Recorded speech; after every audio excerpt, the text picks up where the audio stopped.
Bienvenue à Impact Centre Chrétien, bienvenue dans cette église locale de Brazzaville, dans cette représentation diplomatique du royaume des cieux sur la terre. Vous êtes la bonne personne au bon moment et au bon endroit. Depuis des mois, nous sommes en train de parler de la puissance de la croix de Christ. Nous sommes en train de parler de la puissance de l'œuvre achevée de Christ. Nous avons vu ensemble que l'œuvre achevée de Jésus, l'œuvre achevée de la croix plutôt, est la fondation et le fondement de la vie chrétienne. Il n'y a pas de vie chrétienne sans la compréhension de la croix de Jésus-Christ. Nous avons parlé depuis le mois de février, nous sommes depuis le mois de février sur la série « La puissance de la croix du Christ ». Et le Saint-Esprit nous a glorieusement et merveilleusement enseigné. Dis-moi Amen si tu es là depuis ce temps. Et semaine après semaine, il nous enseigne et je suis vraiment reconnaissant parce qu'il y a des choses que vous faites, vous vous dites, mais comment on fait pour aller toutes les semaines parler d'un thème dont on ne connaît pas au début d'année? C'est Dieu qui nous enseigne par le Saint-Esprit. L'Esprit de Dieu nous enseigne semaine après semaine, pas à pas, mois après mois, il nous enseigne et nous instruit. Et nous sommes en train de voir, et aujourd'hui je voudrais juste terminer, fermer la parenthèse afin de commencer bientôt la puissance, non plus de la croix de Christ, mais la puissance de la résurrection de Jésus le Christ. Parce que l'évangile, ce n'est pas seulement la croix, mais ça commence à la croix. Beaucoup ont raté la vie chrétienne. Ils sont nés de nouveau, mais ils n'ont pas compris ce qui s'est passé à la croix. Voilà pourquoi ils n'arrivent pas à jouir pleinement de ce qui s'est passé, de la résurrection de Jésus-Christ. Parce que ce sont les deux pièces ce sont les deux faces d'une même pièce de monnaie. Tu ne peux pas vivre la résurrection si tu n'as pas d'abord compris la croix. Tout comme tu ne peux pas rester à la croix, parce qu'après la croix, il y a la résurrection. Jésus-Christ n'a pas. L'évangile 1 Corinthiens 15 nous explique que l'évangile de Christ Jésus, Paul dit, je vous rappelle l'évangile que je vous ai annoncé. La bonne nouvelle, ce n'est pas seulement la croix, mais ça commence par la croix, ça passe à l'ensevelissement, et ça passe ensuite à la résurrection, et ça passe ensuite à la glorification. C'est ça l'évangile. La bonne nouvelle de Christ est centrée seulement sur Jésus-Christ. Elle n'est pas centrée sur Satan, elle est centrée sur Jésus-Christ. Elle n'est pas centrée sur le pasteur, elle est centrée sur Jésus, Jésus le Christ. Si quelqu'un me suit, dis-moi un bon Amen. Amen. C'est seulement Jésus le Christ. C'est personne d'autre, mon frère. C'est personne d'autre, c'est seulement Jésus-Christ. L'œuvre achevée de Christ, l'œuvre achevée de la croix, c'est la première étape. La croix, c'est la première étape. La vie chrétienne commence par la croix. L'œuvre achevée de la croix, c'est l'extrême bonne nouvelle que nous n'avions pas entendue pendant tellement longtemps. Nous avons vu ensemble que Dieu cherchait un moyen pour réconcilier le monde avec lui-même.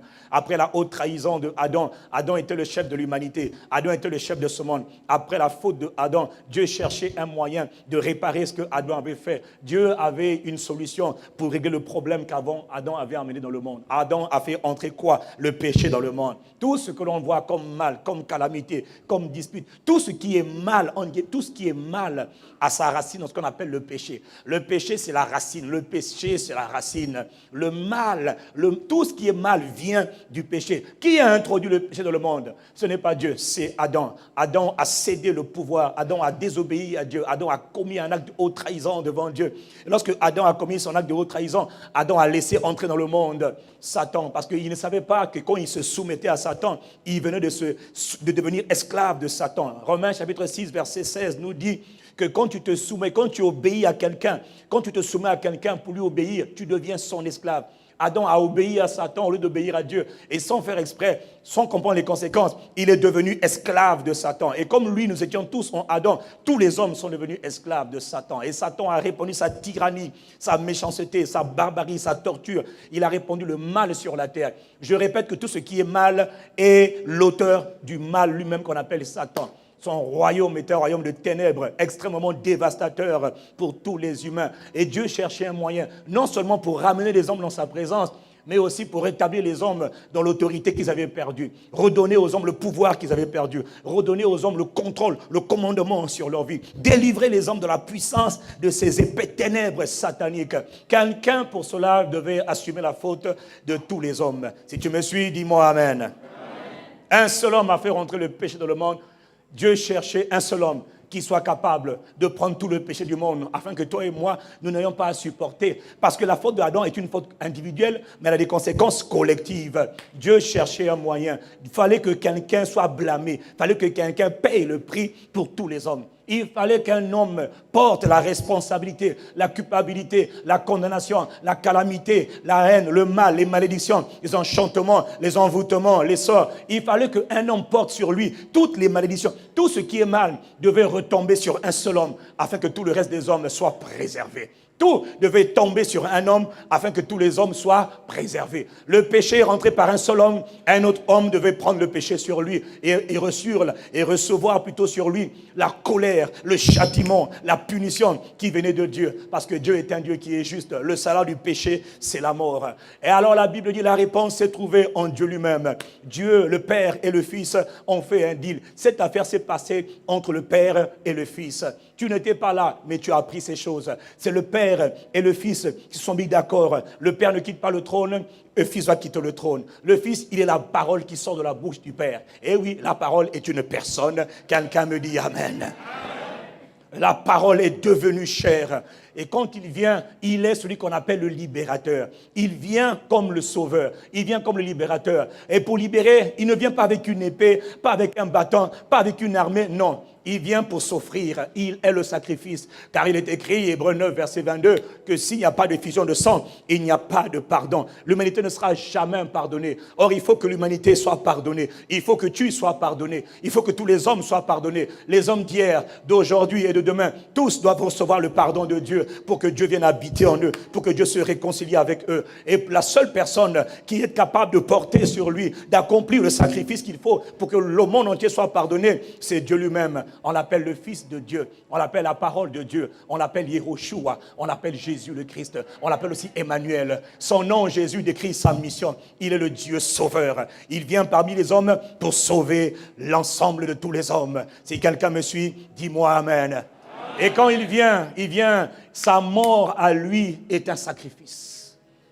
Sa mort est un sacrifice. Quand on parle de sacrifice, alors on parle du sang. S'il n'y a pas de sang, il n'y a pas de sacrifice. Mais quand on parle du sang, alors c'est un sacrifice. Et Dieu, dans sa bonté, dans sa miséricorde, a renfermé, a mis dans un coffret, il a mis dans le sang de Jésus-Christ tous les secrets de la bénédiction, de la bonté, de la gloire, de la puissance, de l'élévation, de la distinction. Tout a été renfermé, de la guérison, la délivrance. Tout a été renfermé dans un package qu'on appelle la croix de Jésus-Christ. La croix de Jésus est la réponse de Dieu à tous les problèmes. Absolument tous les problèmes. Si quelqu'un me suit, dis-moi Amen.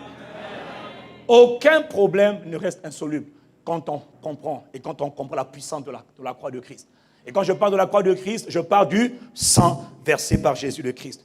On a vu que le sang devait être aspergé combien de fois? 7 fois. Et les 7 fois que le sang est aspergé là. Quand tu étudies les 7 fois que le sang de Jésus a été aspergé, tu comprends qu'il a répondu à tous les problèmes. Les problèmes de l'esprit, les problèmes de l'âme et les problèmes du corps. Aucun problème d'âme ne peut continuer à te détruire. Aucun problème dans ton corps ne peut continuer à rester et dans ton esprit encore moins. Par le sang qu'il a versé sur la croix, il a répondu à tous les problèmes de l'homme.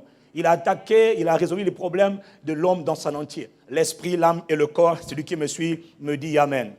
Ce que Jésus vient pour faire, quelqu'un l'a fait avant lui. Quelqu'un est venu pour le faire, mais à une échelle qui est restreinte. Regardons à l'époque quand Dieu a établi son peuple. Dieu avait un peuple qu'on appelait le peuple d'Israël. Ce peuple d'Israël était pris en otage par Pharaon dans l'empire puissant d'Égypte. Israël, le peuple bien-aimé de Dieu, était un peuple otage, était un peuple captif. Et Dieu, je vous dis, on dit toujours, tout ce que Dieu fait, généralement, il a déjà fait. Et à l'époque, Dieu va prendre d'abord un échantillon pour montrer ce qu'il va faire dans les temps qui vont venir. Il commence d'abord par un échantillon. Tout commence toujours par un petit échantillon. Quand on veut faire un nouveau téléphone, avant de mettre tous les téléphones sur le marché, on fait d'abord un échantillon, un modèle. Quand le modèle marche, maintenant on duplique le modèle, on reproduit le modèle. À l'époque, Dieu a commencé avec le peuple d'Israël. Il voulait vous montrer ce qu'il allait faire avec l'humanité tout entière. Mais il a commencé par le peuple d'Israël, les descendants d'Abraham. Dis-moi Amen. Le peuple d'Israël était captif, était prisonnier sous la puissance de Pharaon. Pharaon représentait le diable. L'empire de Pharaon était un empire extrêmement puissant, était un empire terrible, était un empire terrifiant. Tout le monde occulte que l'on voit aujourd'hui, l'Égypte, tout ce monde satanique-là, la plupart des trucs ésotériques, occultes, sorcellerie, magie, trouvent leurs racines dans l'empire de l'Égypte. L'Égypte était le berceau même du satanisme. Et Pharaon était l'incarnation même du diable. C'était un gars qui était bien possédé d'esprits démoniaques de très haut rang. C'était pas petit monsieur. Si tu me suis, dis-moi Amen. Et Pharaon, son empire, reposait sur le mal, les divinités, plutôt pas les divinités, les principautés démoniaques, les esprits démoniaques de haut rang. Il tenait en captivité le peuple d'Israël. Dieu, pour démontrer sa puissance et révéler ce qu'il va faire dans les années à venir, il commence à par un échantillon lui aussi. Il envoie un homme qu'on appelle Moïse. Moïse est le libérateur. Moïse part, envoyé par Dieu, avec un bâton. Avec un bâton, Moïse va opérer des miracles, des signes, des prodiges. Premier coup, deuxième coup, troisième coup. Moïse va défier Pharaon. Il va défier le monde des ténèbres. Oh, quelqu'un me dit un bon amen ici. Quand tu es envoyé par Dieu, tu peux défier tout le monde des ténèbres. Quand c'est Dieu qui t'envoie, il a dit, je suis avec toi Moïse. Il n'y a pas de problème. Moïse part, convaincu que Dieu est avec lui. Il va envoyer par Dieu. Il va défier l'empire de Pharaon. Un fléau, deux fléaux. Pharaon dit, j'ai mal, mais je ne lâche pas prise. Tout le système démoniaque en Égypte était mobilisé pour s'opposer à la puissance de Dieu, pour s'opposer à la main de Dieu. Il dit, vous là, vous n'allez jamais partir. Vous êtes 3 millions d'esclaves. Vous n'allez jamais partir. Vous êtes nos esclaves pour l'éternité. Dieu dit, Moïse, vas-y, je t'envoie. Moïse commence à opérer des miracles, opérer des prodiges. Pharaon prend des coups. Première plaie, deuxième fléau, troisième fléau. Il subit des dégâts, mais il ne lâche pas prise. Il subit des coups, il ne lâche pas prise. Est-ce que quelqu'un me suit? Dis-moi un bon amen. À un moment donné, Moïse commence à douter. Il dit, mais je ne comprends pas. Malgré tous les miracles, malgré toute la puissance, malgré tous les prodiges que l'on fait ici, il ne lâche toujours pas prise. Le monde des ténèbres n'a jamais été impressionné par les prodiges. Ça peut leur faire du mal, ça peut leur causer quelques coups, c'est vrai, mais ils ne lâchent pas. Ce n'est pas ça qui les font lâcher. Il faut comprendre le monde spirituel. Ce n'est pas ça qui fait lâcher le monde des ténèbres. Ce ne sont pas les prodiges, ce ne sont pas les miracles qui font que Satan lâche prise. Non. Et Moïse, à un moment donné, Moïse dit, mais qu'est-ce qu'on va faire? On est en train de tout faire. On a tout essayé. Moïse commence à être découragé. Parce qu'à la 9e plaie, au 9e fléau, mais enfin, je ne comprends pas. Malgré tout ce qu'on fait, ils ne lâchent toujours pas prise. Ils sont trop forts. Ces démons sont trop forts. Non, Dieu dit à Moïse, Moïse, les démons ne sont pas trop forts. J'ai voulu frapper. Toi aussi, Moïse, je veux te montrer maintenant quelque chose. Moïse, maintenant, je vais jouer ma dernière carte. Je n'ai qu'une dernière carte. Cette arme-là, elle va être imparable. Personne ne pourra s'opposer à mon arme fatale. Il dit à Moïse, c'est lui-même. Il instruit Moïse, il dit, tu vas voir, regarde ce qui va se passer. Je vais te donner une dernière stratégie, la dernière arme. Et quand celle-là, je vais l'appliquer, tu vas voir que Pharaon va enfin vous laisser partir. Ce qui est merveilleux dans ce récit, c'est que Dieu est vraiment profond. Dieu est Dieu. Dieu ne blague pas. Il sait tout, il voit tout, il entend tout. Il sait comment l'ennemi... il sait comment l'ennemi va réagir quand il va frapper là, quand il va frapper là. Dieu n'est pas surpris. Oh, dis-moi amen. C'est-à-dire, Dieu dit déjà à Moïse, ce qui va se passer là, il va y avoir des cris dans toute l'Égypte. Ils vont être terrorisés, ils vont lâcher prise. Ils vont lâcher prise. Moïse dit, ah bon, après tout ce qu'on a fait, ils n'ont pas lâché prise. Il dit, petit bas la terre, regarde, cette nuit, il dit à Moïse, dans Exode chapitre 12, cette nuit, au verset 7 et 8, il y a beaucoup de choses à dire, je prends l'essentiel. Il dit, tu vas prendre un agneau dans chaque maison. Vous êtes combien? 3 millions. Prenez un agneau dans chaque maison, que l'on prenne un agneau. Et que l'on prenne l'agneau, qu'on y gorge, qu'on immole l'agneau, c'est-à-dire qu'on l'égorge. Et qu'on prenne le sang de cet agneau. Ça, c'était dans l'Ancien Testament. Il est en train de vous montrer ce qu'il allait faire dans les années 2000 ans environ. Après, dis-moi amen et je continue.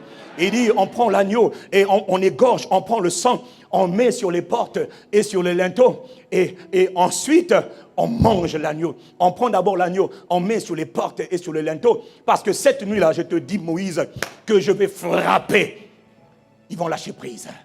Tu prends l'agneau, tu mets sur les portes et les linteaux. Et ensuite, s'il vous plaît, n'oubliez pas, au verset 8, il dit, cette même nuit, on en mangera la chair. Il faut manger l'agneau rôti au feu. On le mangera avec des pains sans levain et avec des herbes amères. Cette lui-même, quelque chose va se passer. Et au verset 12, il dit, cette nuit-là, je passerai dans le pays d'Égypte. Je frapperai tous les premiers-nés du pays d'Égypte, depuis les hommes jusqu'aux animaux. Et j'exercerai mes jugements contre les dieux de l'Égypte. Ces dieux, ces soi-disant dieux, ces entités sataniques qui étaient fiers, qui disaient que vous ne lâcherez pas. Je vous tiens pour de l'éternité. Je vous tiens dans la famille. Je suis dans la famille depuis longtemps. Moi, on ne me chasse pas. Moi, je suis le royaume intel. Je suis le royaume de telle région. Cette nuit même, Dieu dit à Moïse, ils vont lâcher prise. Parce que devant l'arme fatale, écoute, devant cette arme que je m'apprête à brandir, le sang d'un agneau, cette arme-là va les faire plier. Rien ne les a fait plier si ce n'est le sang d'un agneau. Et tu savais, quand Dieu a dit ça à Moïse, Il dit, j'ai pris le bâton. On a vu des invasions de sauterelles. On a vu invasions de criquets. On a vu mouches vénéneuses. On a vu toutes sortes de choses. Ils n'ont pas lâché. Avec l'arme, un agneau. Ils vont lâcher avec un agneau. Ah! La Bible dit que Moïse, franchement, on ne lit pas, mais quand on lit les Écritures, on comprend que Moïse, à un moment donné, a dit, ah, tu es sûr que vraiment avec un agneau là, qu'est-ce que l'agneau va changer? Tu m'as donné le bâton. J'ai fait des prodiges. J'ai fait des miracles. Le bâton n'a pas changé. Les prodiges n'ont pas changé. Avec l'agneau, ça va changer. Un petit agneau de rien du tout. Donc tu veux dire quoi? Je vais prendre l'agneau, je vais lui... Ah! Et puis la Bible dit, Hébreux chapitre 11, verset 28, c'est par la foi. Dis avec moi, c'est par la foi. C'est-à-dire que Dieu a dit à Moïse une instruction. Moïse était un peu troublé. Il a dit, bon, puisque tu as dit que la dernière carte là, c'est le sang d'un agneau. Et que quand on va mettre le sang de l'agneau sur les portes et les fenêtres et les linteaux, et qu'on va manger l'agneau, c'est pas tout. Il ne fallait pas seulement asperger l'agneau. L'aspersion, c'est pour l'extérieur. L'aspersion, c'est pour autour de soi. C'est pour empêcher. L'aspersion, on va le voir après, c'est pour tracer comme une ligne, une barrière invisible autour de soi, invisible autour de sa maison, autour de ses enfants, invisible dans ses relations. Il y a la possibilité de tracer ce qu'on appelle la ligne du sang, la ligne de sang. Quelqu'un me dit un bon amen. Ça, c'est pour l'extérieur. Mais il y a autre chose que tu dois faire, Moïse, pour vos propres corps. Vous, les enfants d'Israël, vous devez manger l'agneau. Dis-moi amen. Parce que Dieu veut régler les problèmes de l'extérieur, aussi les problèmes du corps, de l'intérieur. Peut-être qu'ils avaient des plaies, peut-être qu'ils avaient des infirmités, peut-être qu'ils avaient des maladies. Dieu dit à Moïse, mangez l'agneau. Mangez, mangez. Prenez pour l'extérieur, prenez aussi pour l'intérieur. Oh, tu as raté une bonne occasion de me dire amen. C'est par la foi que Moïse fit la Pâque et l'aspersion du sang. Tu entends? Il avait entendu quelque chose. Il dit, mais comment le sang d'un agneau peut changer la vie des gens? Dieu lui dit seulement, Moïse, y a-t-il quelque chose qui soit étonnant de ma part? Fais seulement l'aspersion. Moïse a dit, ok, afin que l'exterminateur ne touchât pas au premier d'Israël. Moïse a fait l'aspersion. Retiens bien, le peuple devait, faire l'aspersion sur les murs et les linteaux avec l'hysope, avec comme une peinture, comme un pinceau. Il devait faire l'aspersion. Aujourd'hui, on va le voir, et je le dirai toujours, le pinceau aujourd'hui, il n'y a plus de pinceau. Le pinceau, c'est ta langue, c'est ta bouche, c'est ce que tu dis. Il faut parler. Dis-moi amen et je continue. Non, le plus grand malheur, c'est qu'il y en a qui ne parlent pas. Tu n'as pas compris que le pinceau, ce n'est plus dans la main, c'est dans ton cœur, c'est dans ta bouche. Il faut que tu parles. Il faut peindre ta bouche avec le sang précieux de Jésus. Il faut parler de ce que le sang de Jésus fait pour toi. Si tu as compris, dis-moi un bon amen et je continue. Donc, il fallait appliquer le sang. 2, il fallait manger la Pâque. Et quand cette nuit même, le peuple d'Israël avait compris l'instruction de Dieu, le peuple, écoute bien, devait croire. La Bible dit que c'est par la foi que Moïse a cru. C'est par la foi plutôt que Moïse a obéi. Moïse a dit comment un agneau peut délivrer tout un pays de toute une tyrannie démoniaque. Là où les miracles, là où les signes n'ont pas marché, Dieu dit le sang marchera. Là où on a prié, la prière n'a pas marché, il dit le sang marchera. Appuie-toi seulement sur le sang. Moïse, aucune arme n'est comparable au sang. Moïse, devant le sang d'un agneau, le monde des ténèbres est désarmé. Devant le sang de l'agneau, le monde des ténèbres ne peut plus rien dire. Devant le sang de l'agneau, c'est pas qu'ils sont morts, non. Mais c'est comme si on l'a enlevé, Moumoundouki, on a enlevé l'épée, on a enlevé le couteau, on a enlevé le feu qu'ils avaient. Devant le sang de l'agneau, ils sont comme paralysés, tétanisés. Si quelqu'un comprend de quoi je parle, donne-moi un bon amen. Ça, c'est là que la Bible nous enseigne. Devant le sang de l'agneau. Pas devant les discours, devant le sang de l'agneau. Et cette nuit même, dis-moi un bon amen. Alors la Bible nous explique ensuite que quand eux, ils ont obéi, ils ont pris le sang, ils ont mis sur les portes et les linteaux, et ils ont mangé le sang, ils ont mangé le sang, ils ont mangé l'agneau, ils ont célébré la Pâque. Eux, leur caractéristique, je tiens à te le dire, toi qui entends le son de ma voix, c'est que, ils respectaient la Pâque, ils obéissaient à la Pâque, ils célébraient la Pâque. C'était pas un moment de tristesse pour eux, non, quand ils célébraient l'agneau, quand ils célébraient la Pâque, là, quand ils mettaient le sang, ils étaient dans la joie. Quand ils mangeaient l'agneau, ils mangeaient dans la joie. Qui est ce? Oh, qui est ce? Ils étaient dans la joie. Ngouya, c'était la joie, c'était qui est ce? C'était la force. Ils étaient heureux parce qu'ils savaient qu'ils étaient en train de faire. Ils étaient en train d'obéir à une prescription, à une ordonnance de Dieu. Et attention, l'attitude dans laquelle ils prenaient la Pâque était extrêmement importante. Si quelqu'un me suit, dis Amen. Pas le temps d'être, je célèbre la Pâque. Non, non, c'était le contraire, le temps de manifester de la joie, de la reconnaissance, parce que c'était le soir de la délivrance. Si tu me suis, dis-moi Amen. La Pâque, non seulement désignait l'agneau, la Pâque désignait aussi la fête. Mais la fête de quoi? La fête de la délivrance et la fête de la préservation de la mort. Non seulement ils étaient délivrés de l'esclavage satanique, 430 années d'esclavage. Oh, c'est beaucoup. Je te dis ce matin, quel que soit le nombre d'années de captivité, quand tu comprends la puissance qui est dans le sang de l'agneau, quel que soit le nombre d'années de captivité, je dis à quelqu'un qui entend le son de ma voix ce matin, cette captivité va s'arrêter aujourd'hui. Je n'ai pas dit demain, j'ai dit aujourd'hui. C'est aujourd'hui le jour du salut. C'est aujourd'hui le jour de la libération. Parce qu'aujourd'hui, nous allons commémorer le sacrifice. Aujourd'hui, frère, c'est le jour du salut. Il est écrit dans le psaume 107, au verset 20, il envoya sa parole. Et sa parole les guérit. Et elle les délivra de la mort. La parole, il n'a pas envoyé le pasteur, il a envoyé la parole. La parole est lancée comme un javelot. Si tu crois dans cette parole-là, dans ce message de l'évangile, là où tu es, je me moque de savoir quelle est la maladie, ça fait combien de temps ça dure. Tu es venu ici malade, tu sortiras d'ici guéri. On ne te touchera pas, c'est Dieu qui te rencontrera. Je ne te toucherai pas, Dieu va te toucher là où tu es. Parce que Dieu, il est attiré comme un aimant quand il voit la foi, quand il voit un cœur qui est reconnaissant, quand il voit un cœur qui croit. Il dit, hey, elle me croit, elle croit en moi. Les enfants d'Israël croyaient.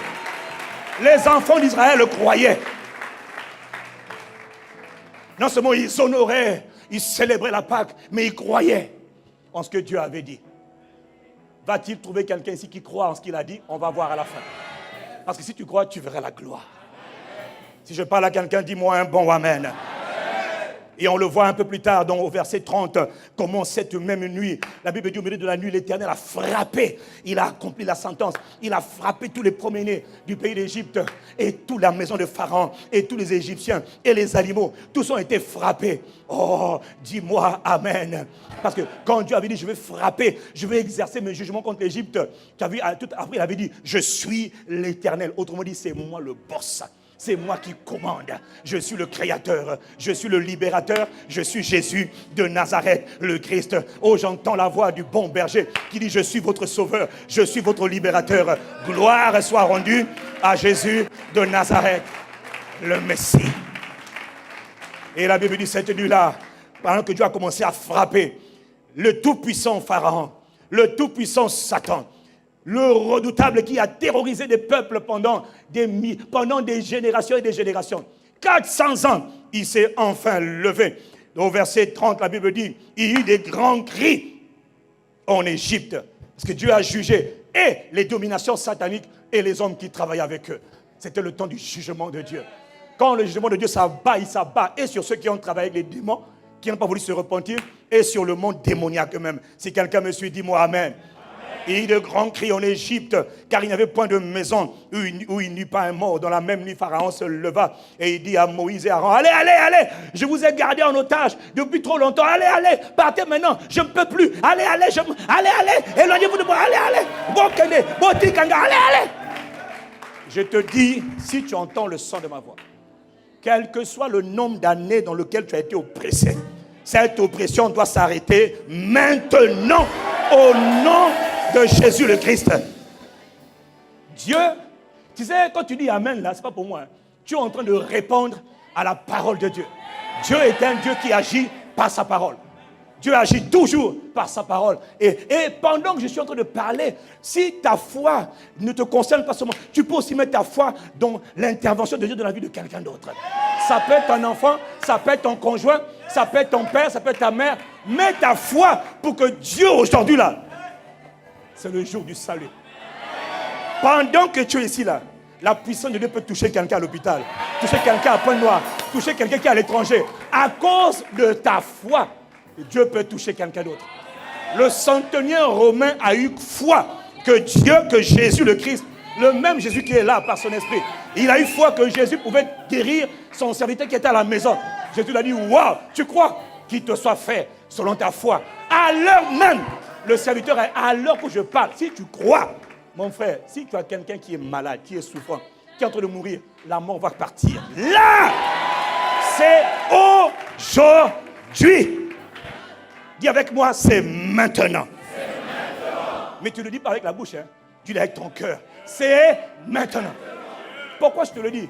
Parce que quand Dieu a dit, immoler la Pâque, préparer la Pâque, manger la Pâque, asperger le sang, Dieu n'a pas dit, vous allez sortir demain. Dieu a dit, cette nuit-là, c'est maintenant. Ce n'est pas différé, c'est maintenant. Si ton corps est malade, c'est maintenant. Si ta tête est oppressée, c'est maintenant. Tes pieds sont malades. Tu as un problème d'insuffisance pulmonaire. Quelle que soit la maladie, quelle que soit l'infirmité, je te dis qu'aujourd'hui, c'est maintenant. Pas demain, c'est maintenant. À cause du sang. Si quelqu'un me suit, donne-moi un bon amen. Le tout-puissant Pharaon, l'empire de Pharaon, le royaume de Pharaon a été branlé. Le redoutable Pharaon a été dévasté, a été ébranlé. Il n'a pas été tué, non, mais il a été dépouillé. Tout ce qu'il avait, on l'a pillé. Je te dis qu'aujourd'hui, là, tout ce que Satan tient dans ta vie, là, Dieu le pille ce matin. Pourquoi? Parce que Dieu a dit, j'abats ma dernière carte. C'est le sang de l'agneau. Et qu'est-ce que Dieu a fait? Il a commencé avec Israël. Et quand Israël a vu, il dit, oh! Tout le monde a dit, eh! Dieu a délivré Israël à partir du sang d'un simple agneau.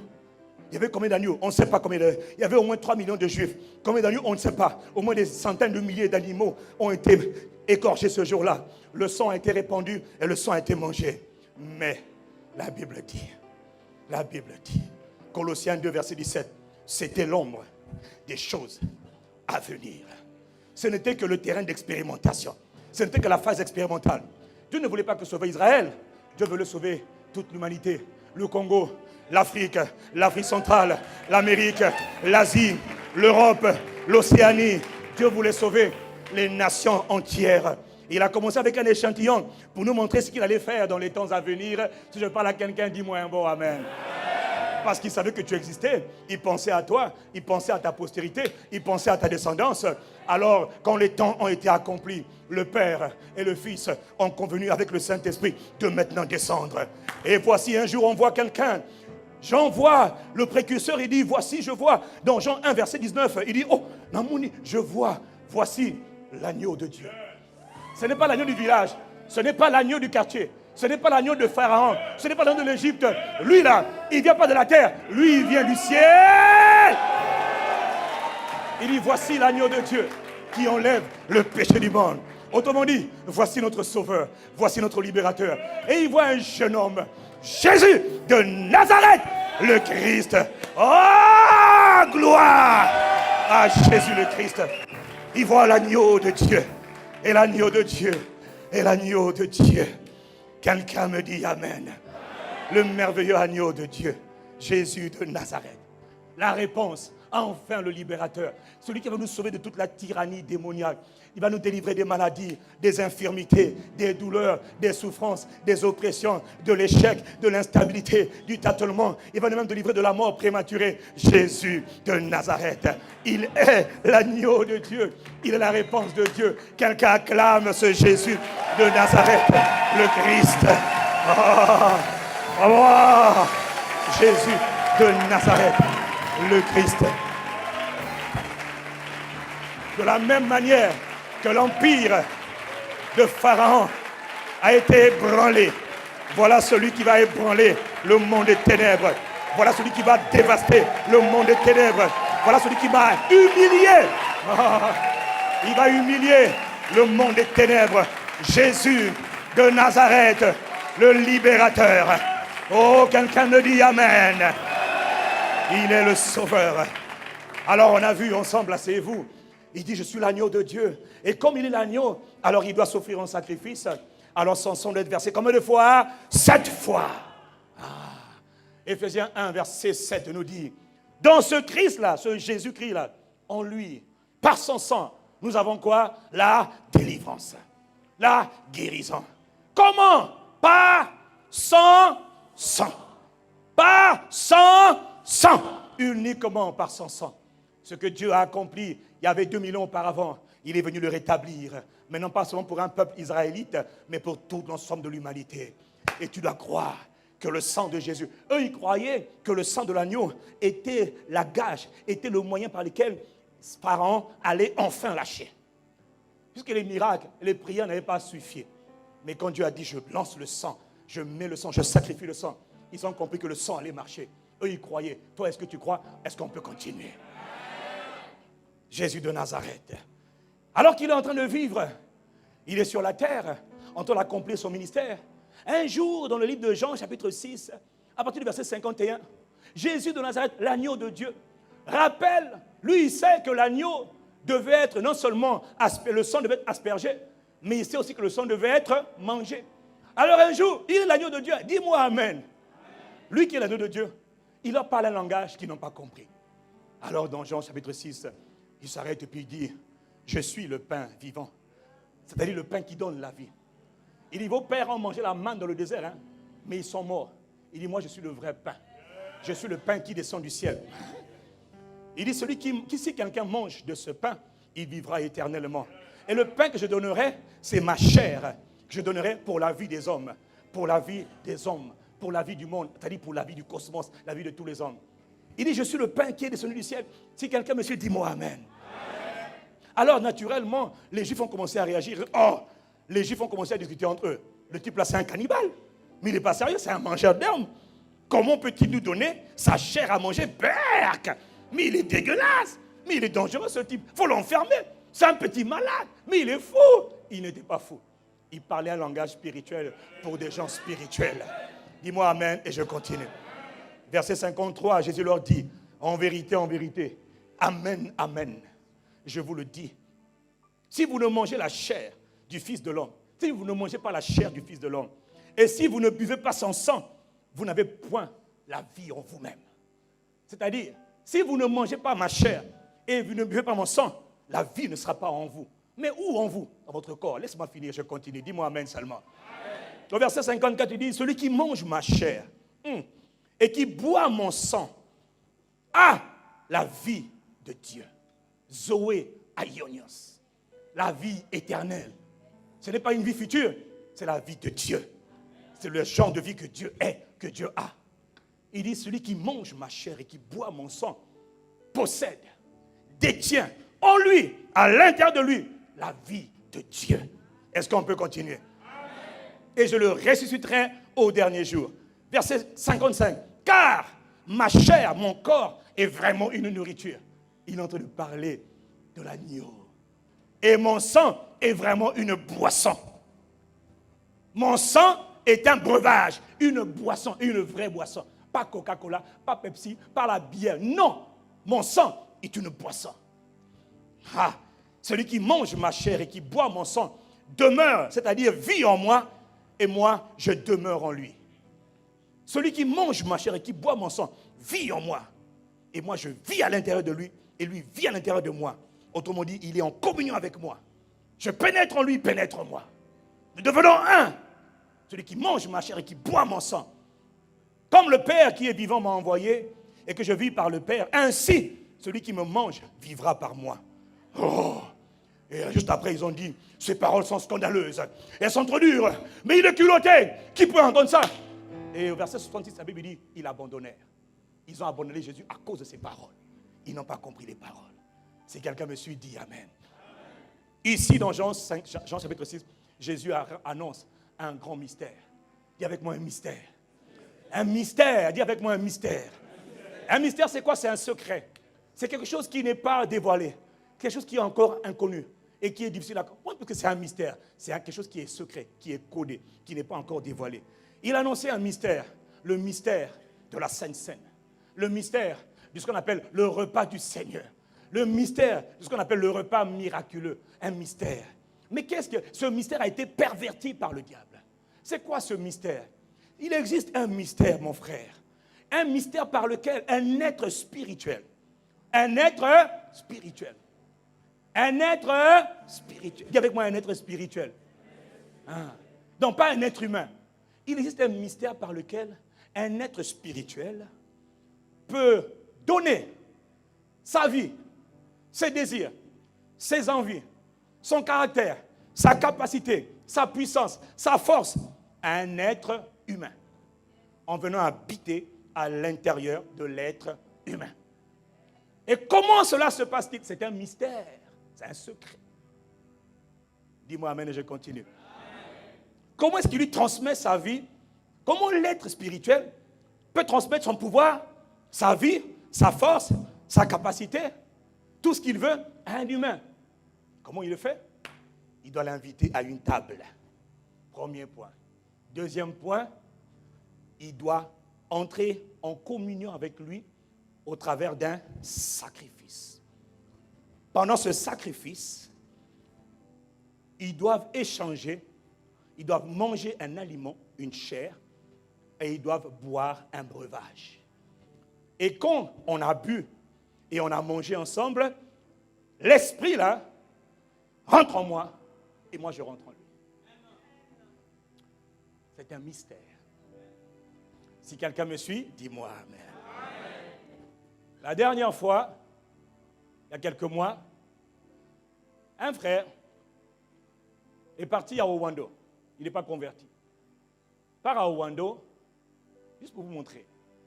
Il va rencontrer, il allait pour un enterrement, et pendant qu'il va à son enterrement, son oncle lui dit, qui est à Owando, lui dit, ah mais toi mon fils, tu viens jamais chez moi, tout ça là, viens manger chez moi, moi tout le monde est venu manger chez moi, toi tu n'es jamais venu manger chez moi.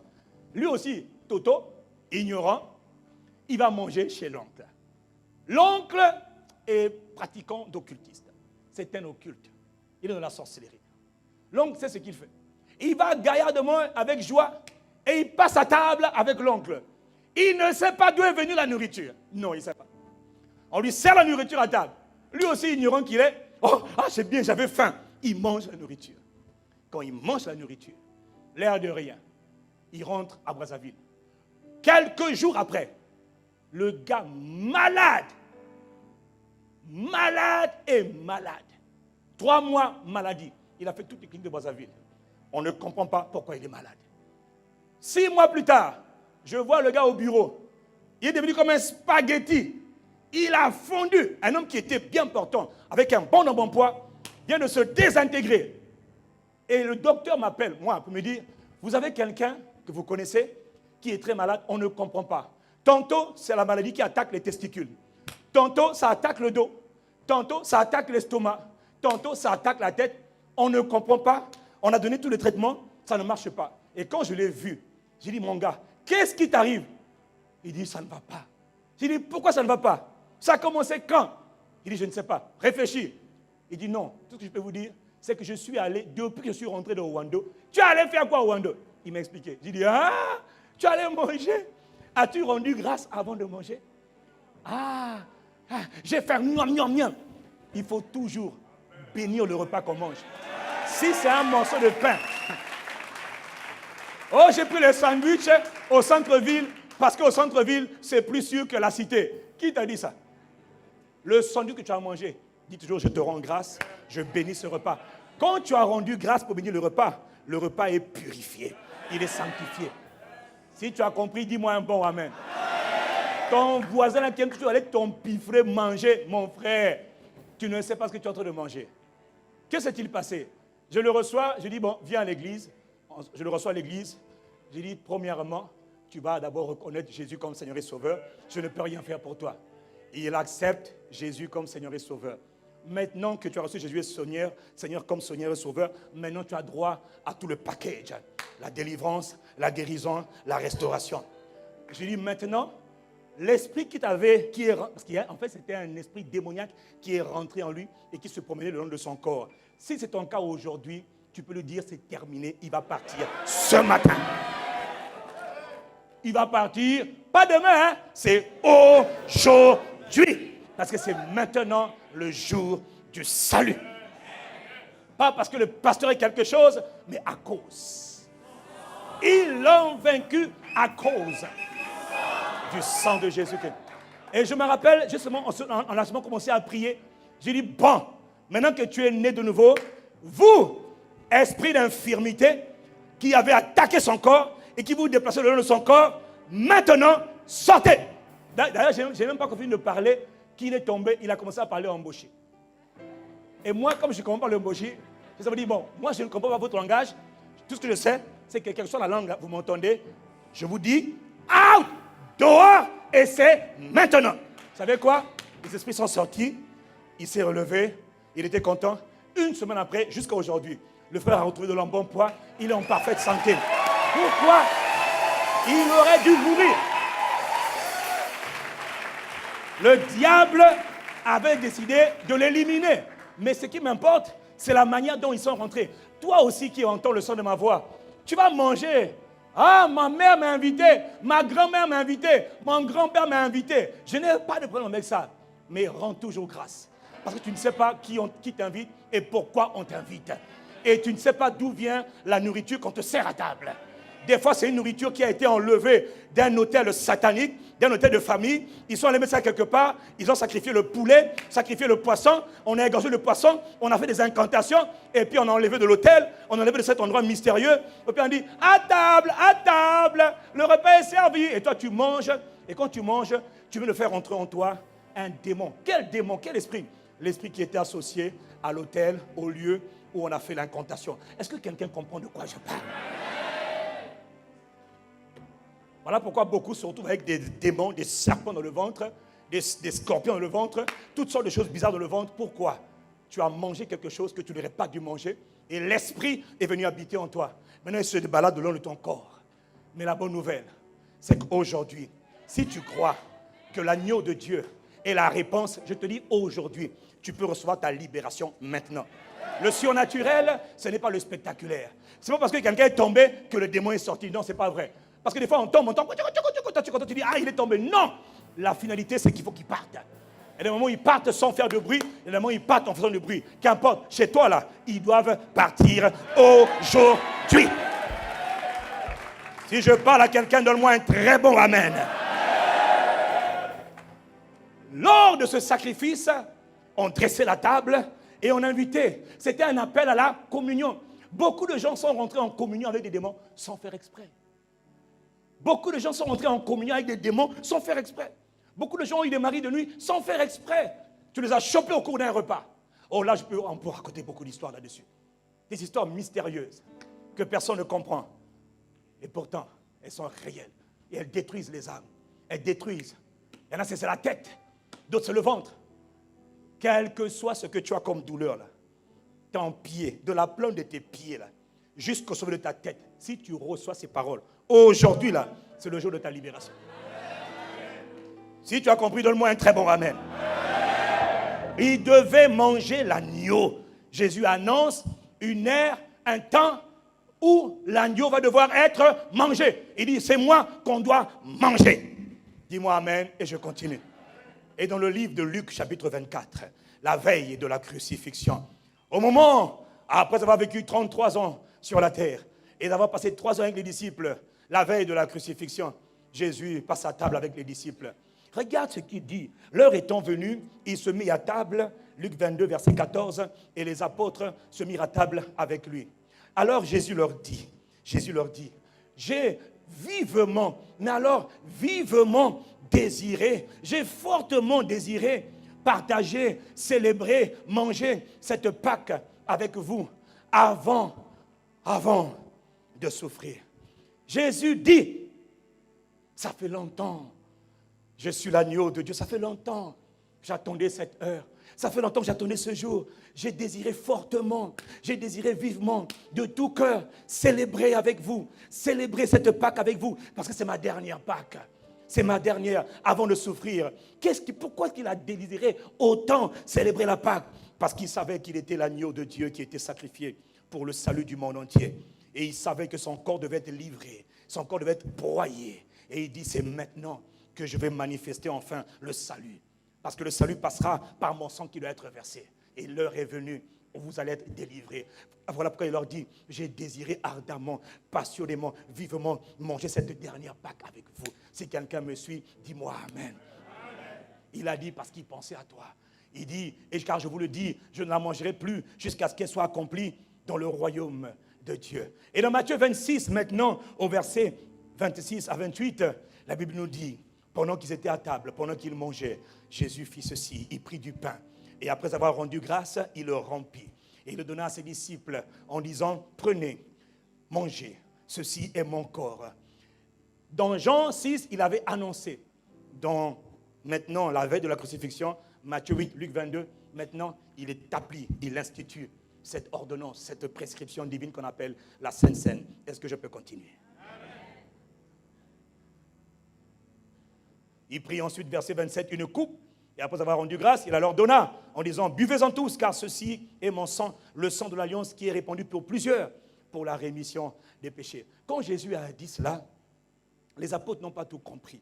Ils n'ont pas bien compris, mais ils ont obéi à l'ordonnance. Mais la Bible dit que quand le Saint-Esprit viendra, Jésus avait déjà dit que quand le Saint-Esprit viendra, il vous enseignera toutes choses, il vous révélera. Il vous fera comprendre ce que je vous ai dit. Et lorsque le Saint-Esprit est venu, le Saint-Esprit nous a révélé ce que Jésus voulait vraiment dire, ce que Jésus avait vraiment fait. Le Saint-Esprit, l'Esprit de Jésus, l'a révélé à un homme qui est mon ami. On l'appelle comment? On l'appelle Paul. Paul, c'est mon ami. Ah oui, moi-même, j'ai dit amen à ça. Donc 1 Corinthiens, chapitre 11, au verset 23, suis-moi bien, je t'emmène quelque part. Dis-moi amen. Il dit, car j'ai reçu du Seigneur. Il a reçu de qui? Du Seigneur. Ce que je vous ai enseigné, c'est que le Seigneur Jésus, dans la nuit où il fut livré, il fit ceci. Il prit du pain. Et après avoir rendu grâce, oh frère, n'oublie jamais le pouvoir de l'action de grâce. Le pouvoir de l'action de grâce. Je prends ce verre d'eau. C'est de l'eau. Si je dis, Père, dans le nom de Jésus, je te rends grâce. Parce que cette eau devient du sang, le sang de Jésus-Christ. Je te rends grâce au nom de Jésus. Amen. À l'instant même, tu vois de l'eau, ce n'est plus de l'eau. À l'instant même, c'est du sang. Il est écrit que le juste, on va le voir à la résurrection, le juste n'a qu'un seul mode de vie. Ce n'est pas ce que je vois, ce n'est pas ce que j'entends, c'est ce que Dieu dit, c'est ce que moi je répète. Quand tu as dit, c'est le sang, c'est le sang. Quand tu as dit que le biscuit, la viande, le pain que tu as acheté à la boulangerie, je te rends grâce de ce que ce pain devient la chair de Jésus-Christ. Le pain là, ou le biscuit, tout ce que tu veux, est devenu non plus un aliment naturel, mais il devient un aliment spirituel. Si quelqu'un me suit, donne-moi amen. C'est là, n'oublie jamais le pouvoir de l'action de grâce. Tout est dans l'attitude d'un cœur qui dit, papa, je te remercie pour ce produit. Il devient le sang de Jésus-Christ. Que ce soit de l'eau, du jus, de la bière, si tu bois là, ce n'est plus la bière, c'est le sang qui rentre à l'intérieur de toi. Quelqu'un qui me suit me dit amen. Alors Jésus, notre Seigneur, il prit du pain et après avoir rendu grâce, il le rompit. Il a fait quoi? Il a brisé le pain. Dis avec moi, il a brisé le pain. Il a rompu le pain, il a coupé le pain. Il dit, ceci est mon corps qui est brisé ou encore qui est rompu pour... Je n'ai pas entendu. Ceci est mon corps qui est brisé, qui est rompu pour vous. Dis avec moi, pour moi. Dis avec moi, Jésus parlait de moi. Dis avec moi, Jésus parlait de moi.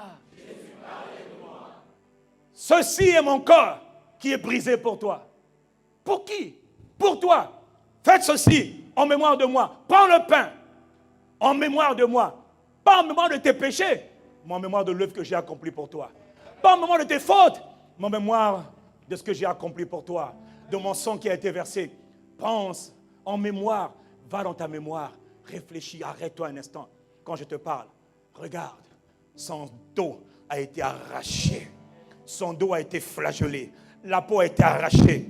En mémoire, pense à ce qu'il a accompli. Sa tête, on a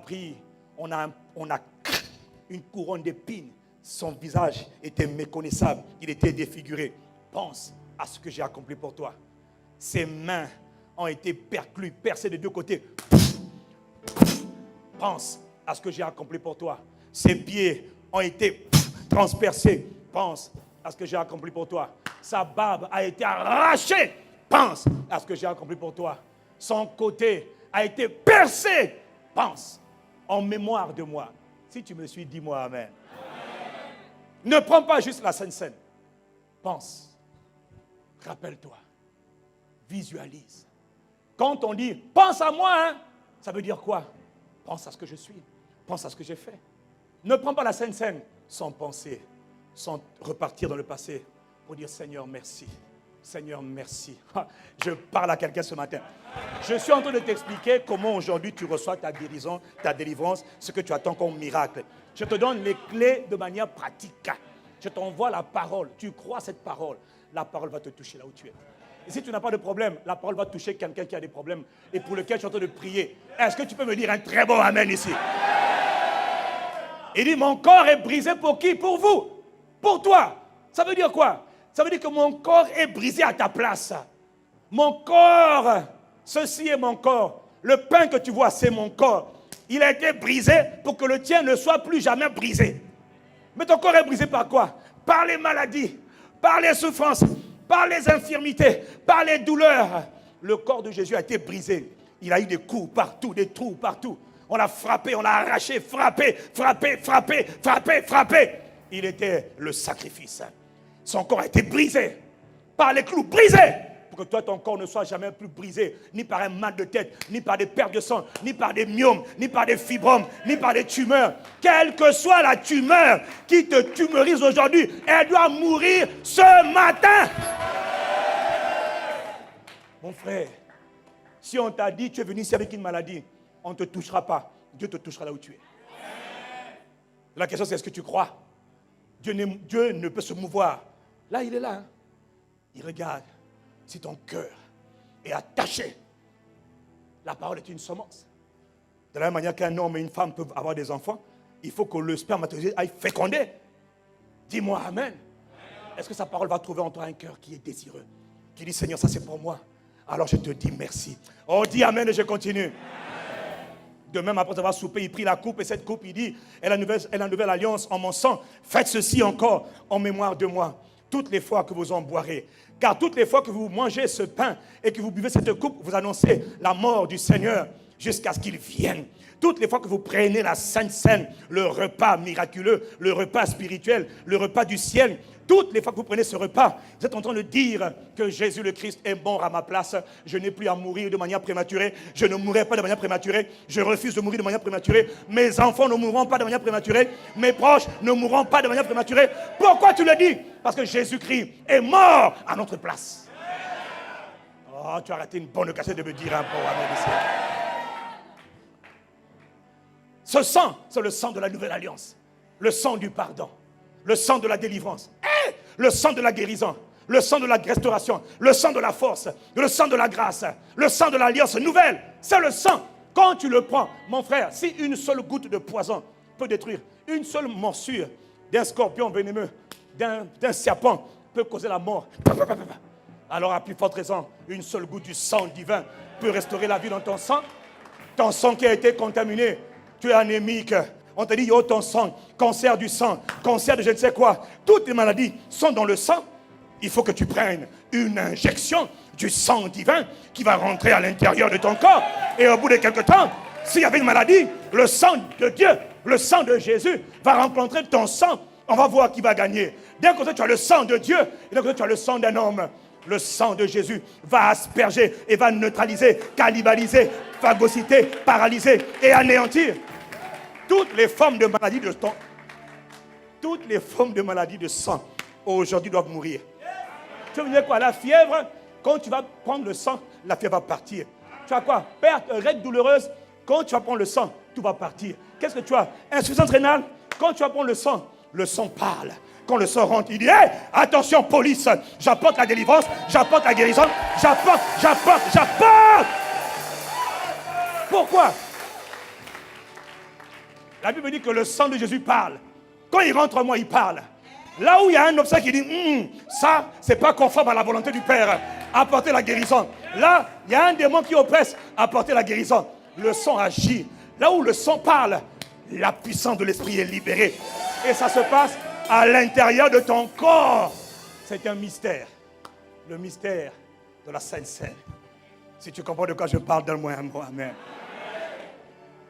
Maintenant, je ne peux pas aller plus loin. je dois aller plus loin parce que je dois soulever un problème qui a été trop longtemps mentionné et qui a été pour nous tous l'objet d'incompréhension. Est-ce que je peux continuer? Parce que Paul maintenant dit, vous, c'est pourquoi. D'ailleurs, même quand il dit c'est pourquoi là, c'est pourquoi n'a rien à voir avec ce qu'il vient de dire. Il dit c'est pourquoi celui qui mangera le pain ou boira la coupe du Seigneur indignement, dis avec moi indignement, sera coupable envers le corps et le sang du Seigneur. Verset 28. Que chacun donc s'examine soi-même et qu'ainsi il mange du pain et il boive de la coupe. Car celui qui mange et boit sans discerner le corps du Seigneur mange et boit un jugement contre lui-même. C'est pour cela qu'il y a parmi vous beaucoup d'infirmes et de malades et qu'un grand nombre sont morts. Vous avez pris le corps du Seigneur. C'était dans le péché. Il ne fallait pas prendre le corps du Seigneur. Il ne fallait pas prendre la scène. Tu t'étais fâché à la maison. Tu es venu, tu as pris la scène. On va te tuer. Qui a déjà entendu que quand on prenait le repas du Seigneur dans le péché, il ne fallait pas le prendre comme si on a péché, il ne fallait pas le prendre? Qui a déjà entendu ça? Donc les autres n'avaient jamais rien entendu alors. Pendant longtemps, nous avons dit, et même moi-même je l'ai fait, comme quoi Dieu est bon, parce qu'il envoie sa parole pour nous révéler ces choses. Pendant longtemps, je croyais moi aussi qu'il ne fallait pas, que si tu es dans le péché, si tu t'es mis en colère, attention, avant de prendre la Sainte Seine, demandez d'abord pardon, La Sainte Seine, il a dit faites ceci en mémoire de moi, pas en mémoire de vos péchés. Il n'a pas dit de vous rappeler vos péchés, il a dit de vous rappeler ce que j'ai accompli pour vous. Si tu me suis dit amen, je vous rappelle que quand on prend la scène, on célèbre la délivrance par le sang. On célèbre le rachat par le sang. On célèbre le pardon des péchés par le sang. Bon, dis-moi, si on vient célébrer celui qui nous a sauvés par son sang, comment veux-tu encore dire que je viens là, attention, on va me frapper si j'ai péché, alors que le Père a frappé son Fils et son Fils dit célèbre ce que j'ai fait. Je suis celui qui a été offert pour toi. Comment veux-tu que Dieu me frappe alors que Dieu a déjà frappé Jésus-Christ? Dieu ne frappe pas. Dieu a déjà frappé son Fils. Si tu me suis dit amen. Alors pourquoi il dit, Paul, celui qui mangera ou qui boira la coupe indignement sera coupable envers le corps et le sang de Jésus? Oui, parce que, attention, il y a une manière de prendre la Sainte Seine, c'est vrai. Cet aliment, ce n'est pas un aliment naturel quand on a rendu grâce. C'est un aliment qui est spirituel. Soit il te guérit, dis amen, il te délivre de tout ce qu'il y avait dans ton corps, soit il te donne la mort. C'est ce qui s'est passé avec les Corinthiens. L'aliment, Paul a dit, oh, mais la Sainte Seine doit vous donner la vie. La vie. Là où quelqu'un était mort, tu peux donner la boire à la Sainte Seine. Et puis tu dis, je commande, mort, dégage. La mort part. Le gars, il marche. Les disciples de l'église primitive prenaient la Sainte Seine tous les jours. Ils étaient préservés de toute forme d'infirmité, de maladie. Parce que le corps est régulièrement attaqué, même par la nourriture que tu manges. Celui qui me suit me dit amen. Et ils avaient trouvé, Dieu leur a montré le système pour être en bonne santé, quel que soit ce qu'ils mangent. Même s'ils ont pris un poison mortel, quand ils prennent le poison rencontre le sang détruit le poison. Oh! C'est le sang divin. Et lui, il parle. Il dit, moi, j'apporte la guérison. Toi, tu es quoi, poison? Je te neutralise. Le sang parle. Dis amen. Rappelle-toi à l'heure de Moïse. Le sang a humilié le monde des ténèbres. Aujourd'hui, le sang de Jésus humilie les mondes des ténèbres. Et tous les esprits démoniaques, de toutes les maladies, quelle que soit l'origine. Le sang de Jésus les neutralise, il les détruit, il les guérit. Quelqu'un me suit, me dit amen. Alors de quoi il parlait? Est-ce que tu veux avoir la réponse? Dieu ne peut pas dire une chose sans contraire. Il fallait venir célébrer dans une atmosphère de reconnaissance, de louange, d'appréciation. Oh, gloire à Jésus, gloire à Jésus. Nous honorons le sang de Jésus. Et en plus, pour la petite histoire, honorer le sang de Jésus, c'est pas seulement dire je crois. Non, honorer le sang de Jésus, c'est de prendre le sang de Jésus, c'est de manger la chair de Jésus et puis de parler, de dire ce que ça produit en toi. Tout à l'heure, quand tu vas prendre la Sainte Seine, tu ne vas pas seulement rester tranquille. Non, si tu as un mal quelque part, tu vas mettre la main où tu as mal. Si tu as mal partout, mets seulement la main sur la tête ou sur le cœur. Et là, tu vas commencer à dire je commande, toutes les maladies en moi se désintègrent, toutes les infirmités en moi dégagent, tout ce qui est mal en moi meurt à cause de la puissance de Christ qui rentre en moi. Je prends la chair, je prends le sang de Jésus dans mon corps retrouve la vitalité. Tous les membres, tous les muscles qui étaient affaiblis reçoivent la vie. Ça, c'est ce que toi, tu dois dire. Est-ce qu'il y a quelqu'un qui me suit ce matin? Alors, pourquoi est-ce qu'il parle de ceux qui sont coupables, ceux qui sont jugés et ceux qui meurent? Parce que, il ne faut pas prendre la parole de Dieu comme ça. La parole de Dieu, il faut toujours la prendre dans son contexte. Quand tu vois un texte, lis ce qui a été dit avant, lis ce qui a été dit après. Parce que beaucoup d'entre nous, nous sommes trompés. Nous avons commencé à dire, ouais, c'est le péché, attention. Non, attention. Repars d'abord quelques versets en arrière. Est-ce que je peux vous y emmener? Au chapitre 20, regarde ce que Paul dit, parce que tout ce que la Bible, tout ce que Dieu dit, il le dit dans un contexte bien déterminé. C'est comme les gens qui te disent, ouais, l'Éternel a donné, l'Éternel a repris, que le nom du Seigneur soit béni. Non, c'est pas vrai, c'est pas Dieu qui a dit ça, c'est Job qui a dit ça là. Ok, c'est pas Dieu. Celui qui me suit me dit Amen. Mais on a sorti ça maintenant pour dire dans les enterrements, Dieu a donné, Dieu a repris. Dieu n'a pas repris, c'est pas vrai. Satan a repris. Dieu n'y est pour rien. Et celui qui l'a dit, c'est Job, et d'ailleurs c'est même un ami de Job. D'ailleurs, même Job a dit, mais dans un contexte où il était de la galère. Il ne savait pas quoi dire. Dans l'ignorance, il a dit, bon, c'est sûrement Dieu qui a pris. Dieu a dit, c'est pas moi qui ai pris. Maintenant, les hommes ont dit, l'Éternel a donné, l'Éternel a repris. Non. Non. Je n'ai pas dit misérable. C'est le voisin là qui a dit misérable. Moi, je suis resté calme. Dis-moi Amen et je continue. Dis-moi Amen et je continue. Alors, revenons pas en arrière. Tout texte sorti hors de son contexte devient un prétexte. Il faut rester dans le texte. Que dit le texte? Pourquoi Paul a commencé à... Regarde là où Paul a commencé à parler au verset 20. Au verset 18, pardon. Tout d'abord, dit Paul, j'apprends que lorsque vous vous réunissez ensemble en assemblée, il y a parmi vous des divisions, et je le crois en partie. Donc, ils étaient vraiment divisés. Ok? Dis Amen. Au verset 20, maintenant, Paul leur dit, ainsi donc, lorsque vous vous réunissez, ce n'est pas pour prendre part au repas du Seigneur. Vous ne vous réunissez même plus pour prendre part. Logiquement, vous êtes venus pour participer au repas du Seigneur. La version Semeur dit, on ne peut même pas vraiment appeler cela prendre le repas du Seigneur. La version Semeur dit, quand vous vous réunissez, on ne peut plus appeler ça prendre le repas du Seigneur. Vous êtes venus pour prendre le repas du Seigneur. Vous êtes venus pour célébrer la Pâque, commémorer la Pâque, le triomphe par le sang, la victoire par le sang et le nom de Jésus. Vous êtes venus pour ça, mais quand vous venez, on ne peut même plus dire que c'est ce que vous êtes venus faire. Est-ce que je peux continuer? Verset 21. Car dès que vous vous mettez à table, vous mettez quoi? Pour prendre le repas du... Ok, et qu'est-ce que vous faites? Chacun s'empresse de prendre son propre repas. De sorte que l'un a faim, tandis que l'autre est déjà ivre. Oh, la version de Semeur dit, chacun s'empresse de prendre sa propre provision qu'il a amenée de la maison. De sorte que, d'autres ont faim, d'autres manquent de nourriture. Non, certains manquent de nourriture et d'autres sont déjà... On est venu pour le repas du Seigneur. On est venu pour la Sainte Seine. Alléluia. Gloire à Jésus. On parle de ça. On parle de ça. Oh, mais dis-moi Amen. Aujourd'hui, tu es délivré de l'ignorance. Dis-moi Amen. Ok. Verset 22.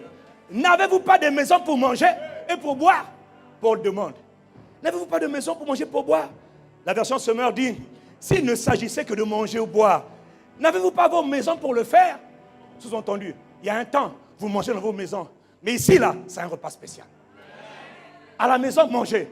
Ici, on est venu pour prendre un temps spécial. Célébrer Dieu, célébrer la délivrance, déclarer la victoire, proclamer la victoire. On n'est pas venu pour autre chose. Oh, si tu me suis dit Amen. Ou bien, méprisez-vous, tu entends? Méprisez-vous l'église de Dieu et voulez-vous faire honte à ceux qui n'ont rien? L'autre version dit, voulez-vous déshonorer, humilier les membres pauvres de votre assemblée? Parce qu'eux, ils viennent pour le repas du Seigneur. Mais toi, tu es venu avec ton manioc de la maison, tes biscuits, ton pain. Tu n'as pas entendu le signal. Et tu commences à manger. L'autre commence à boire. Alléluia, alléluia. Et puis il boit. Il dit, vous méprisez l'église de Dieu. Vous méprisez. Est-ce que tu comprends de quoi je parle? Il dit, dois-je vous louer pour ça? Paul dit, que dois-je dire? Dois-je vous féliciter? Jamais. Et puis après, juste dit, car j'ai reçu du Seigneur ce que je vous ai enseigné. Donc, quand Paul parle de boire la coupe du Seigneur indignement. Il parle de quoi? De ceux qui méprisaient la table du Seigneur. Il ne parle pas de ceux qui ont péché. Il parle, vous venez là pour prendre le repas du Seigneur. Attendez. Quand on prend le repas du Seigneur, quand on prend le pain, on vient de injecter en soi la chair de Jésus-Christ.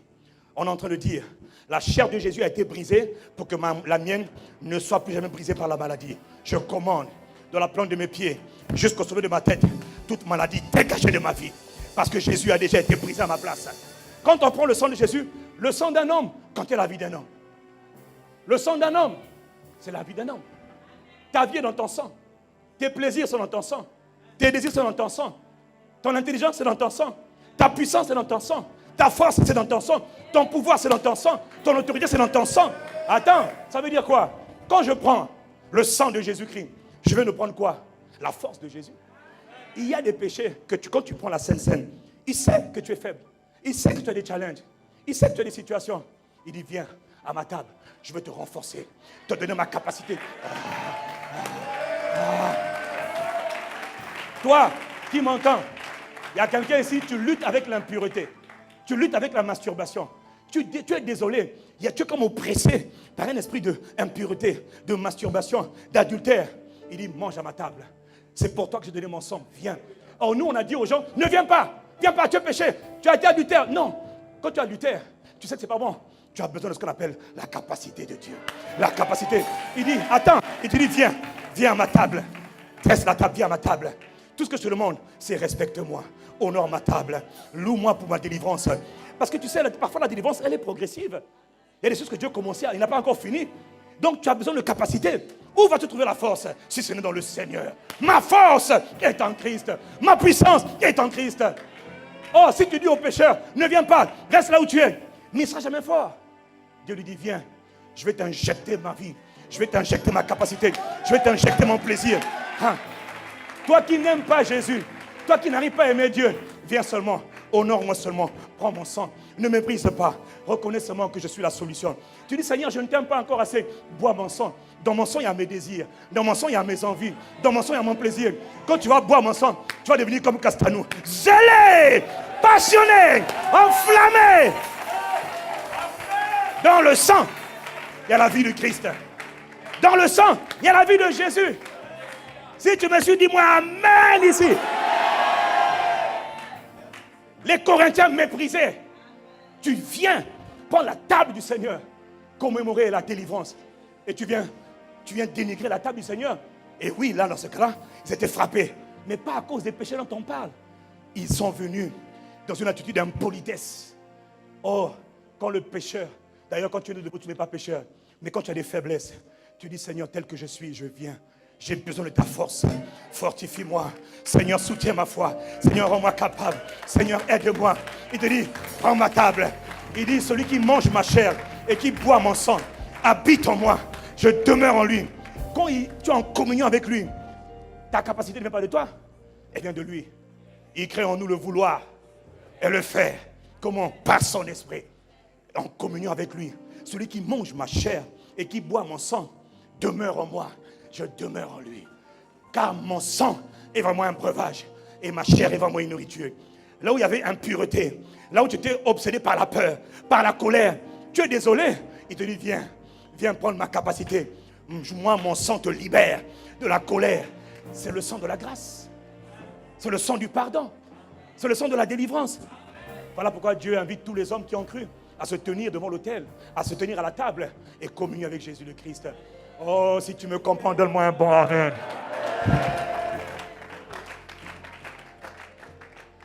Je te rends grâce, je te célèbre. Oh, la victoire est dans le sang de Jésus. Tiens, même quand tu le dis, pourtant tu sais que tu es encore un peu faible. Il sait que tu es faible.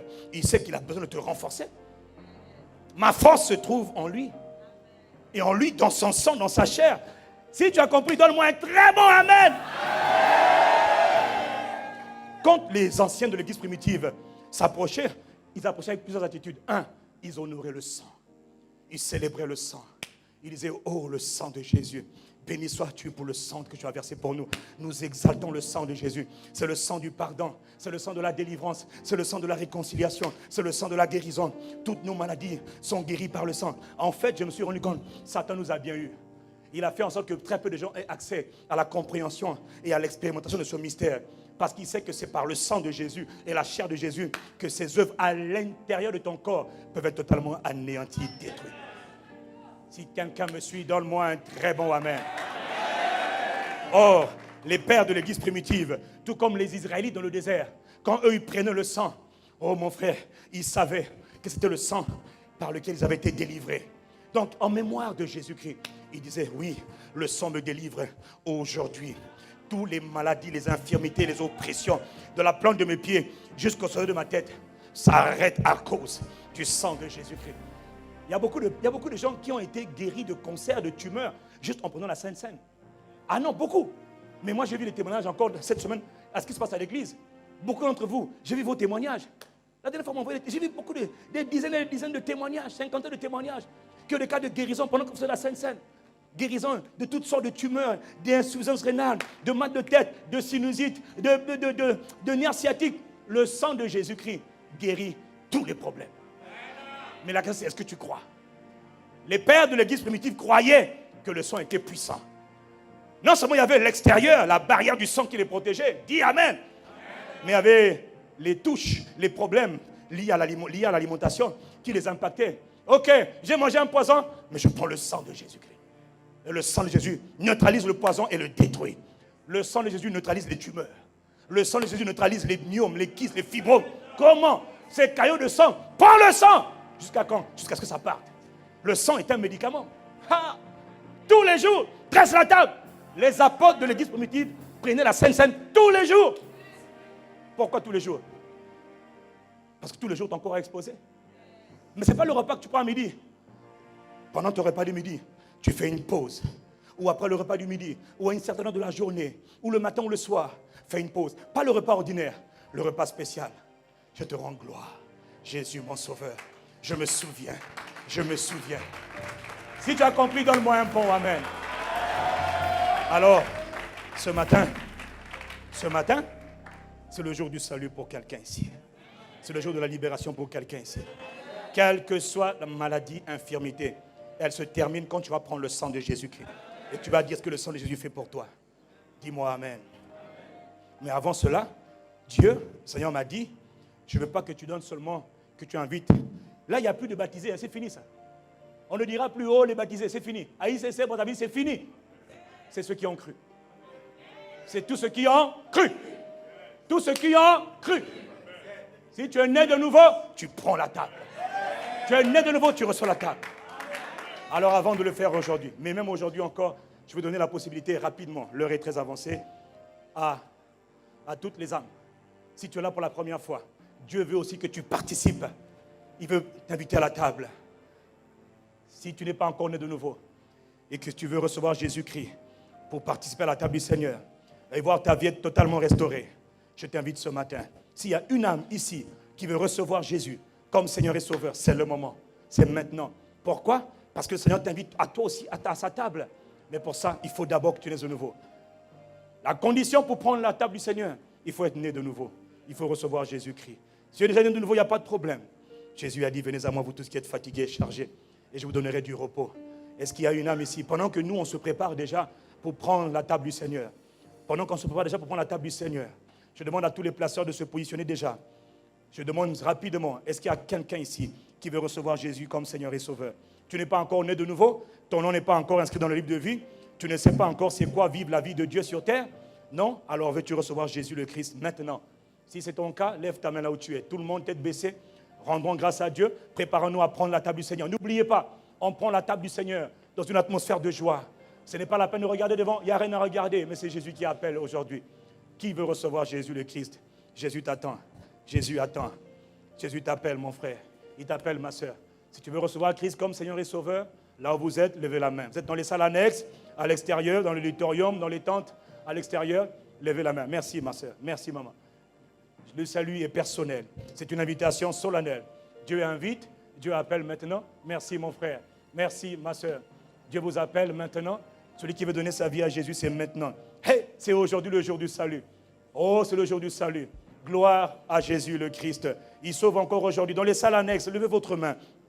N'ayez pas honte, au contraire. Soyez fiers de lui appartenir. Soyez fiers de vous afficher pour Jésus le Messie, pour Jésus le Christ. Est-ce que je vais vous demander un effort supplémentaire? Mettez-vous debout là où vous êtes. Nous allons faire ensemble la prière du salut. Comment est-ce qu'on fait pour naître de nouveau? C'est simple. Il faut le confesser de sa bouche et il faut le croire de son cœur. Il faut le croire dans son cœur et le confesser de sa bouche. Pourquoi? Il faut reconnaître Jésus comme le Seigneur et le Sauveur. Et il faut le déclarer de sa bouche. Si vous ne voulez pas naître de nouveau, ne prenez surtout pas la Sainte Seine. Là, ça va être vraiment un jugement contre vous-même. C'est seulement pour ceux qui ont cru et ceux qui sont nés de nouveau. Vous qui répondez à cet appel, je vous demande de vous mettre debout. Vous qui répondez oui à Jésus le Christ, vous qui répondez oui maintenant, mettez-vous debout. Vous qui répondez oui maintenant, je vous demande de vous mettre debout là où vous êtes. Je vous invite à vous mettre debout dans sa présence. Merci ma soeur, mettez-vous debout. Jésus le Christ n'a pas eu honte de vous. Jésus le Christ n'a pas eu honte de vous. Il a été nu sur la croix pendant 6 heures, de 9h à 15h. Nous aussi, nous pouvons nous mettre debout pour lui. Si quelqu'un a honte de se mettre debout pour Jésus-Christ, ça veut dire que tu ne peux pas le recevoir. Tu ne peux pas recevoir Jésus si tu as honte de Jésus. Jamais. Mais si tu n'as pas honte de lui, mets-toi debout pour le recevoir. Il a été sacrifié à ta place, sacrifié pour toi. Il n'a pas eu honte de s'afficher pour toi. N'aie jamais honte de s'afficher pour lui. Jamais honte de t'afficher pour le Messie, pour Jésus le Christ. Il est le Sauveur. Il est le libérateur. Il est le Rédempteur. Vous allez répéter après moi cette sainte prière par laquelle je vous invite à répéter, par laquelle vous rentrez dans le royaume. Vous naissez de nouveau. Dieu appelle des hommes de tout âge, de toute langue, de toute origine, de toute tribu, de toute ethnie, à lui appartenir, à se tourner vers lui. Vous allez répéter après moi, Seigneur Jésus-Christ. Seigneur Jésus-Christ, je crois que tu es le Fils de Dieu. Je crois que tu es mort pour moi. Et je crois que le 3e jour, tu es ressuscité d'entre les morts. Seigneur Jésus-Christ, aujourd'hui, par une décision de ma volonté et par ta grâce, je te reçois, Jésus de Nazareth, toi le Christ, comme mon Sauveur et mon Seigneur personnel. Je te remercie de ce que par ton sang précieux, tu pardonnes mes péchés. Seigneur Jésus-Christ, je te rends gloire pour l'œuvre que tu as accomplie pour moi. Excellent Papa, Père de grâce, dans le nom de Jésus-Christ, je te remercie de ce qu'aujourd'hui, tu m'attires à toi, tu m'appelles à toi. Je te rends grâce, Père, de ce que sur la base de ma prière, cette sainte prière, je déclare maintenant que je suis né de nouveau. Je suis sauvé. Par cette simple prière, je suis sauvé. Mon nom est inscrit dans le livre de vie. Je suis devenu, là, maintenant, une nouvelle création. Et je rends grâce et gloire à Dieu. Dans le nom de Jésus-Christ, j'ai fait cette prière. Amen. Est-ce qu'on peut acclamer Dieu pour tous les bien-aimés qui ont fait cette prière pour la première fois? Oh! Famille Impact Centre Chrétien, bénissons Dieu pour ceux qui ont fait la prière pour la première fois.